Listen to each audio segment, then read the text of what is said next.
이긴 자 야곱이라는 제목으로 말씀을 살펴보겠습니다. 우리가 성경을 읽을 때, 성경 말씀을 들을 때에 닮은 꼴의 축복이 있다.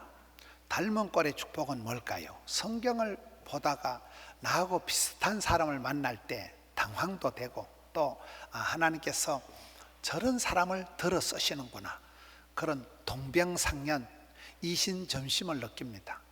성경에 수많은 인물들이 등장을 하는데 그 중에 나하고 성격이 비슷한 사람, 집안 살림살이가 비슷한 사람을 만날 때 굉장한 천만다행이다는 그런 좋은 사람을 만나면 롤모델을 만난 듯이 본때가 생기고, 또 어떻게 하나님께서 저런 사람을 들어 쓰실까 할 때에 그런 특별한 인물들을 통해서 우리가 배우게 되는 것입니다.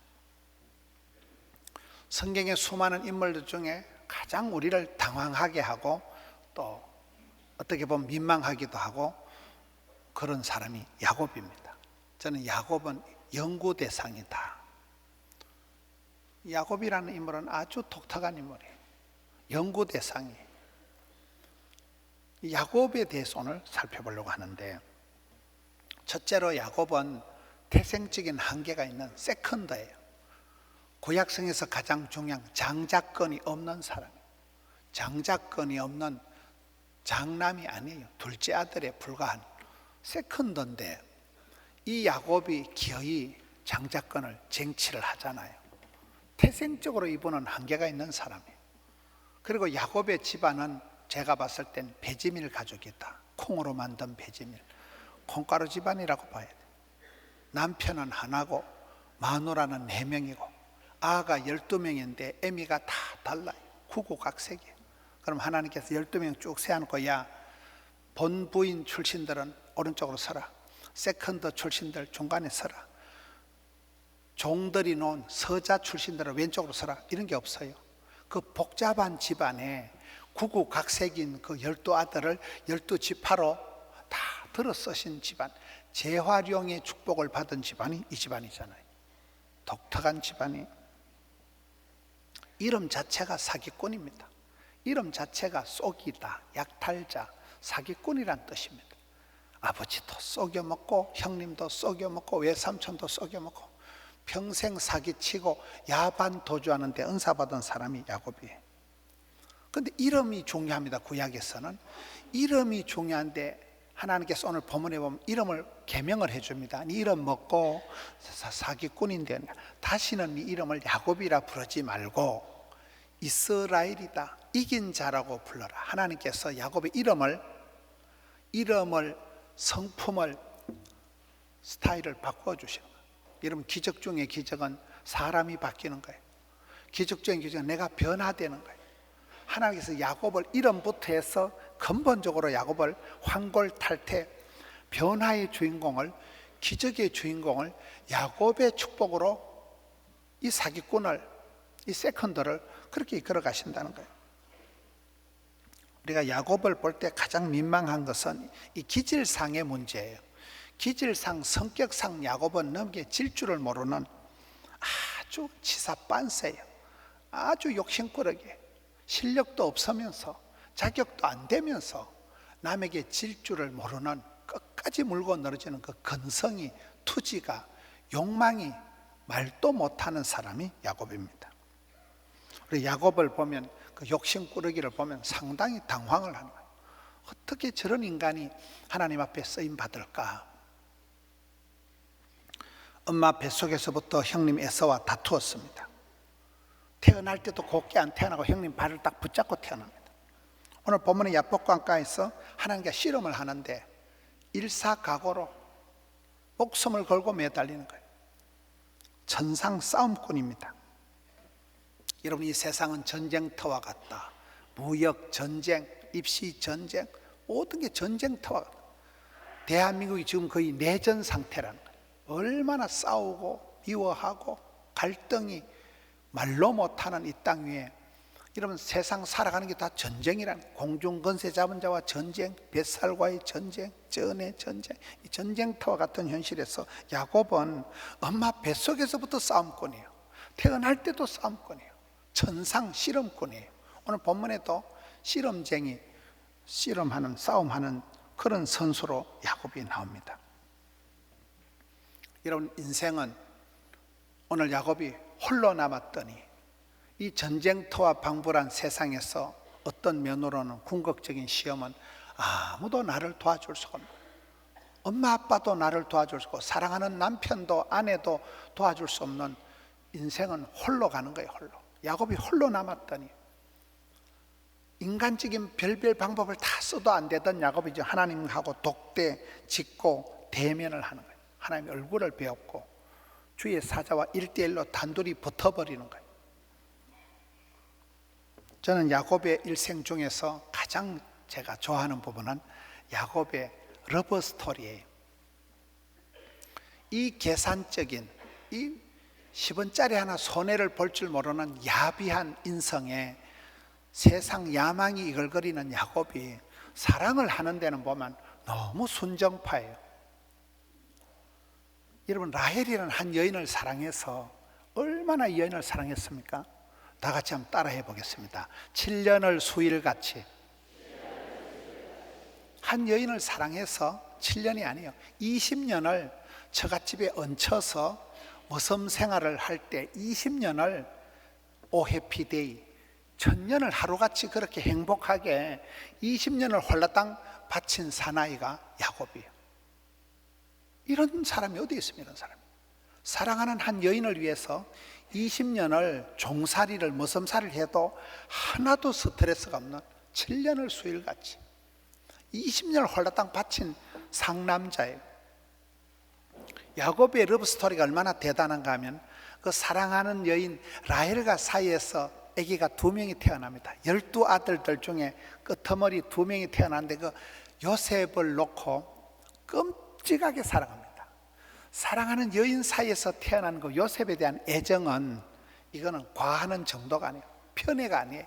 끔찍하게 사랑합니다.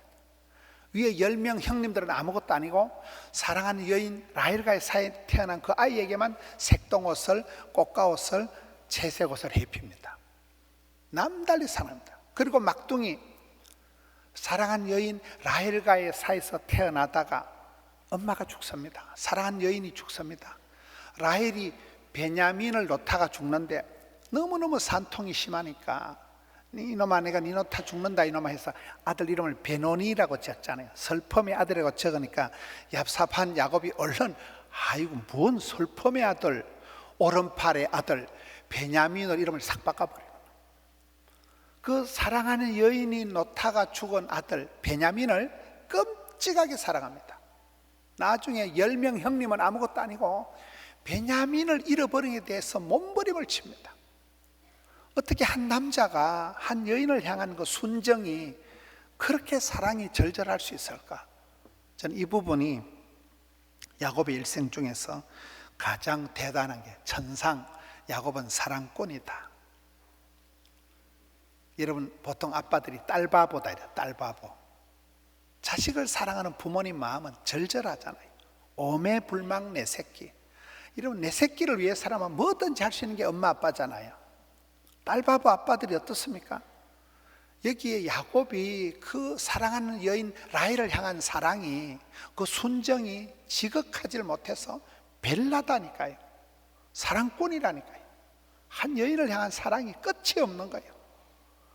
그 사랑의 절절함이 하나님 아버지께서 이스라엘 백성들을 볼 때 참 네가 그 사기꾼 같은 인간이 네 속에도 그런 마음이 구석이 있구나. 그게 하나님 마음을 심금을 울렸다고 하나님 마음에 맞아떨어졌다고 다윗을 만나니 내 마음에 합한 자다 하듯이 이 야곱의 이 포기할 수 없는 사랑, 야곱의 그 절절한 사랑에 하나님의 마음을 감동을 시킨 거예요. 하나님께서 야곱을 내가 이스라엘 백성들을 사랑하는 거나 네가 네 자식 아끼는 게 똑같다는 거예요. 10손가락 안 아픈 게 없듯이 이 야곱이 사랑하는 여인 사이에서 태어난 아이를 향한 편애하고 집중적으로 사랑하는 것이 남다릅니다. 이 야곱이 바로왕 앞에서 일생을 해고하는 순간이 있어요. 그때 야곱이 얘기하기를 나는 평생을 험악한 세월을 살았습니다. 참으로 파란만장한 험악한 세월을 살았던 야곱이지만 성경상 가장 큰 축복, 야곱의 축복을 받았습니다. 성경에 나타난 어떤 힘을 받아도 순정파로서, 상남자로서 사랑의 일생을 살았던 사람이 야곱입니다. 야곱의 아버지 이삭이 창세기 26장에 보면 거부예요. 아버지가 거부였지만 아버지한테 양새끼 한 마리 물려받은 게 없습니다. 10원짜리 땡전 하나 물려받은 게 없지만 야곱의 축복은 성경상 최고의 복을 받은 사람이 야곱입니다. 에서가 야곱의 축복을 넘어갈 수가 없습니다. 에서의 후손 에돔은 완전히 망합니다. 야곱의 축복은, 이스라엘의 축복은 끝이 없는 거예요. 여러분, 야곱은 팥죽 한 그릇에 장자권을 쟁취했던 최고의 비즈니스맨이라고 봐요. 이 정도 사업을 하면 대단한 거 아닙니까? 형님에서는 축복권이 밥 먹여주냐, 단팥죽이 덜쩍지근하지. 팥죽 한 그릇에 장자권을 팔아먹은 만홀히 여기는 자였지만 이 야곱은 팥죽을 팔아서라도 그 꼴랑 팥죽 한 그릇에 장자권을 살 수 있었던 최고의 사업가라니까요. 그러면 되는 거 아닙니까? 지난 금요일 날 우리 53사단 군목님이 우리 교회에 오시고 또 대전에서 군목님이 오셔서 박상영 목사님이 설교를 하셨습니다. 몇 년 전에 오늘 우리 조성한 집사님께 오시듯이 박한기 집사님이 우리 교회 예배를 참석을 하시고 제가 아이고 집사님 어쩐 일이에요? 53사단 해운대 부대장 사단장님이 뭐 때문에 우리 교회를 왔냐 그러니까 이분이 뭐 계룡대인가 저 대전에 그 부대에 전출이 나서 가기 전에 목사님 제가 목사님한테 안수기도를 한 판 받았으면 좋겠다. 자기가 보기에 이 교회가 영빨이 있어 보이니까 대가리 안수기도를 한 판 해달라는 거예요. 그분이 우리 교회에 와서 안수기도 받을 이유가 없어요. 그분이 그 축복의 자리, 은혜의 자리, 예배의 자리를 사모한다는 거예요. 축복권을 사모하는 이게 저는 이쁘다고 보는 거예요. 그분이 기도 받을 이유가 없지만 그분이 지금 대한민국에서 가장 높은 합참의장입니다. 대한민국에서 가장 높은 군인이 된 거예요. 그분은 육군 사관학교 출신도 아닙니다.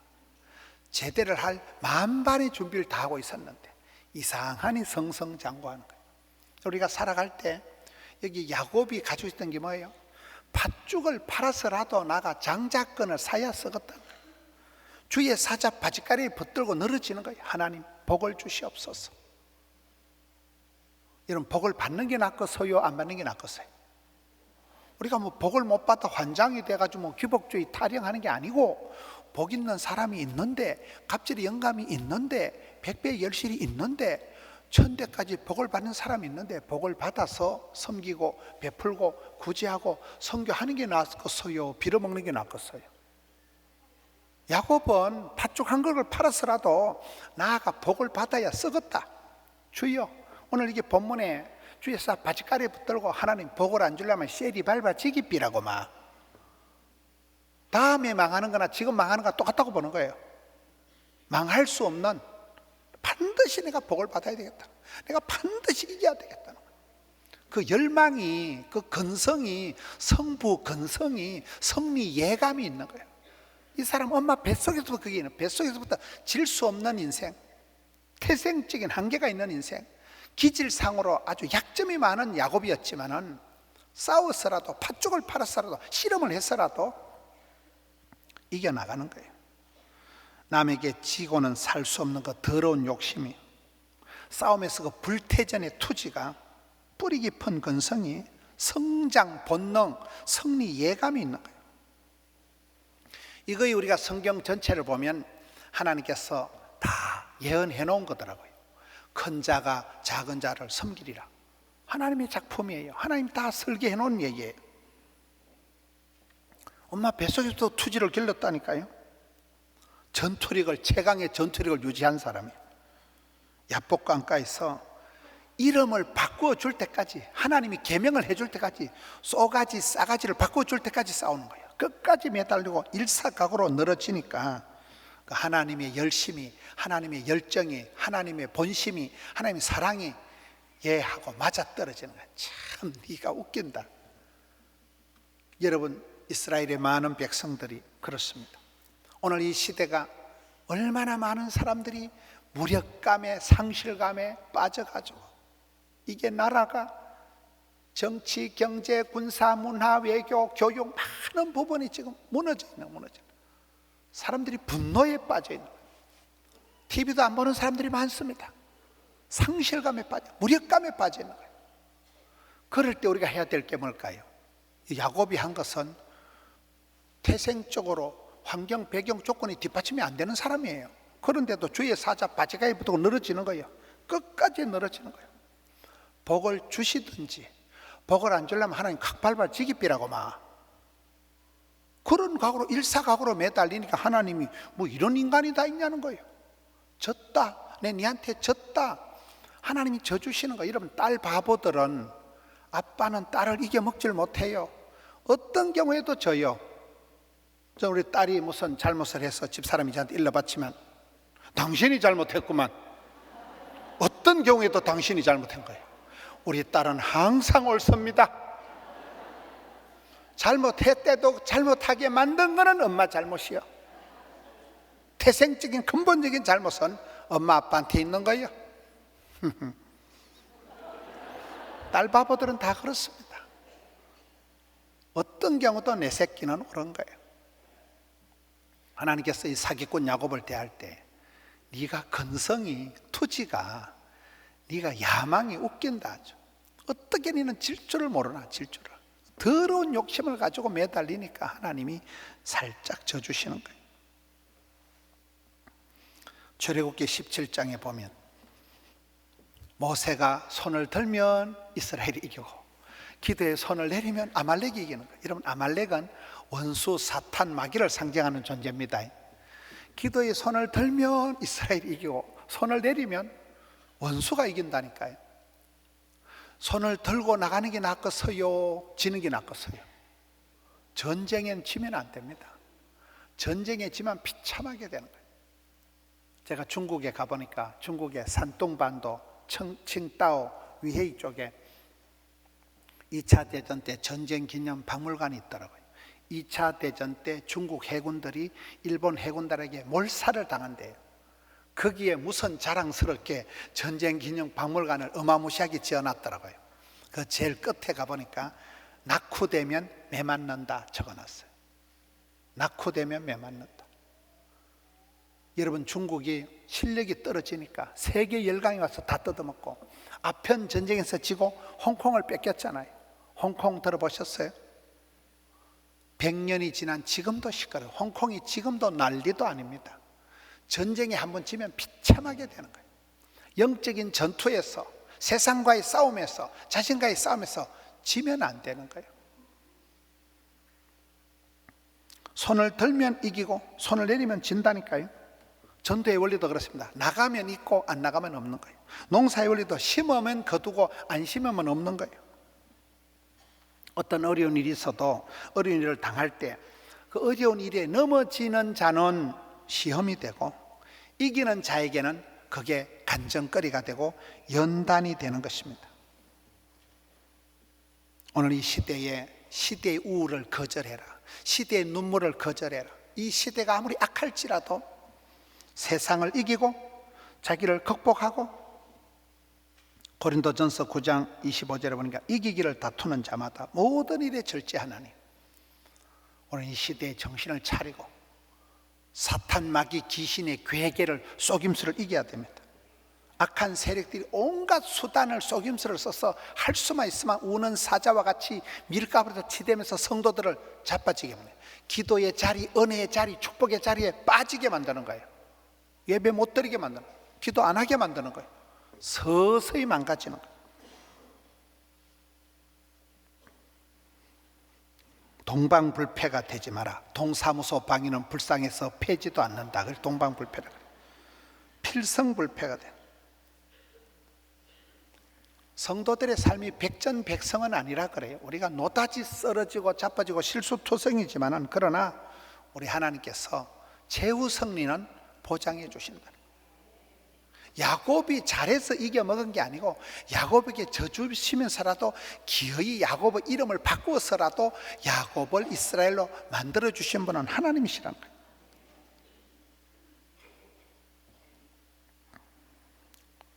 막말로 똥이 더러워서 피하는 게 아니라는 거예요. 더러워서 피하든지 사표를 내든지 기권을 하든지 자살을 하든지 포기를 하든지 도망을 가든지 지는 건 지는 거라는 거예요. 사탄 마귀에게 지지 말라는 거예요. 세상에게 무릎 꿇지 말라는 거예요. 지지 말라는 거예요. 이긴 자에게만 천국의 열쇠를 주십니다. 오늘 창세기 32장 30절에 보면 이 번뇌를 지날 때 아침 해가 쫙 솟아오르는 거예요. 여러분, 우리가 이 세상에서 고군분투하고 그렇게 살아가지만 하나님께서 서광을 비춰주시고 아침 햇살이 찬란하게 솟아오르듯이 이 한 해의 시작 골든타임에 하나님께서 여러분들을 응원하실 것입니다. 얼굴을 향하시고 얼굴을 비추시고 주의 얼굴을 구하는 자에게, 주의 이름을 성호를 부르는 자에게 하나님이 반드시 성원을 해주시고 응원해 주시고 햇살 가득히 여러분의 아침을 밝혀주실 것입니다. 순간에 최선을 다하다 보면 삶의 원칙이 생기고 삶의 그 사람만의 독특한 매뉴얼이 형성이 된다는 거예요. 일상의 승리가 쌓이다 보면 승리 본능을, 승리 예감을 일깨워서 마침내 필성 불패조를 만든다는 거예요. 작년에 팔순 잔치를 지난 분이 한국 프로야구의 김응용 코끼리 감독님이 있습니다. 그 김응용 감독님은 이기는 야구를 한다는 거예요. 우리 조성한 집사님이 두산에 가서 우승을 했지만은 여러분, 이 김응용 감독님도 평생 이기는 야구를 하기 때문에 선수들에게 굉장히 가혹하게 한다는 거예요. 선수들에게 아주 까칠하게 한 이유가 자기는 반드시 이겨야 된다는 거예요. 이기는 야구를 했다는 거예요. 여러분, 지도자들에게 중요한 것은 콤플렉스가 적어야 되는 거예요. 지도자들에게는 어떤 열등감이, 콤플렉스가, 패배의식이 없는 게 중요합니다. 박하서, 베트남 축구 감독 박항서 들어보셨어요? 그 박항서 감독이 지난번 무슨 세계 대회 할 때 감독이 심판이 그 판정을 애매하게 하니까 박항서 감독이 어떻게 싸우는가 하면 그 기록을 보니까 암탉이 병아리를 보호하듯이 그분이 좀 그렇게 생겼어요. 보면요, 마치 암탉이 병아리를 보호하듯이 전투적으로 나가가지고 심판하고 붙어 싸워가지고 퇴장을 먹어버려요. 전략적으로 일부러 퇴장을 당하는 거예요. 암탉이 병아리를 지키듯이 그래가지고 선수를 지키는 그 투지에 박항서 감독은 이기는 것만 생각한다는 거예요. 반드시 이겨야 된다는 거예요. 이겼잖아요. 베트남이 국민 영웅이 되는 거잖아요. 여러분, 역대상 18장에 보면 다윗은 이기는 전쟁을 하는 거예요. 어디로 가든지 여호와께서 이기게 하시니라. 이야, 항상 다윗은 하나님께 물어보거든요. 하나님, 갈까 예 말까 예. 하나님께 물어보고 가니까 앞에 왕 이스라엘 초대왕 사울왕은 하나님께 묻지도 찾지도 안 하니까 망하는 거예요. 다윗은 항상 물어보는 거예요. 가는 데마다 이겼다니까요. 이기는 전쟁, 이기는 일생. 오늘 야곱의 승리도 그렇습니다. 온갖 인간적인 잔머리를 굴리고 수단과 방법을 해도 안 되니까 여러분, 야복강에서 홀로 남아서 마지막 생실험을 하는데 그 인생을 지금까지 버텨왔던 두 발을 다리몽대를 분질러 놔버려요. 더 이상 서 있을 수 없는 환도뼈를 이고를 시켜놓는 게 오늘 본문의 말씀입니다. 여러분, 이제는 야곱이 의지할 때가, 찾아갈 때가, 붙들 때가 아무것도 그냥 주저앉아버려요. 그 상태에서 아무도 의지할 수가 없으니까 주의 사자 바짓가래를 삿발을 자꾸 늘어지는 거예요. 아무도 그를 도와줄 수 없는 상황에서 하나님 앞에 항복을 하고 설복을 당하고 무릎을 꿇고 그때 포기하지 않는 일사각오로 매달리니까 하나님, 복을 안 주려면 차라리 죽여버리세요. 그러니 하나님이 져주시는 거예요. 살짝 져주는 거예요. 딸 바보가, 여러분, 아빠가 어떤 아들에게 이기겠어요? 아빠가 어떤 딸에게 이겨먹겠어요?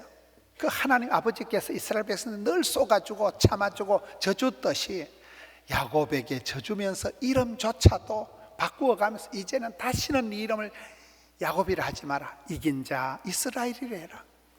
우리 하나님의 사랑이 그렇습니다. 이 신년백두의 여러분을 향해서 하나님이 그렇게 도전할 것입니다.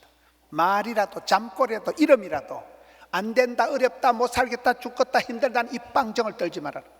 주의 손 붙잡고 승리 예감, 본능적으로 하나님 반드시 승리의 계가를 부리게 최후 승리를 보장해 주신 주님 손을 붙잡고 세상을 이기고 마귀를 대적하고 악한 세력을 이기고 자신을 극복하고 이 한 해를 승리로 장식하는 우리 성도님들 되시기를 축원합니다.